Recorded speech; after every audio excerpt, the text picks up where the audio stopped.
গোখরা সাপ ভয়ঙ্কর একটি বিষধর সাপ। এই সাপটি আজ বেলা 12টার দিকে মেধাঢানি গ্রামের মঞ্জুর ফকিরের বাড়ি থেকে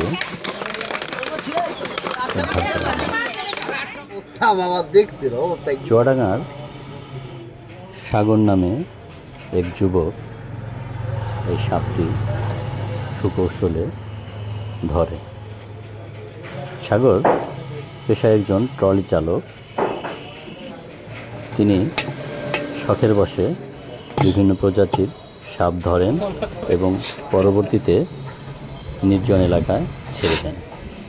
সাগরের সাথে কথা বলে জানা যায়, তারা আজ ওই এলাকায় কাজে গেলে বাড়ির মালিক তার ঘরের ঘরে সাপটি দেখতে পেয়ে খবর দিলে সাগর গিয়ে সাপটি ধরে এবং পরবর্তীতে সাপটি সাগর নির্জন এলাকায় ছেড়ে দেবে বলেও জানায়।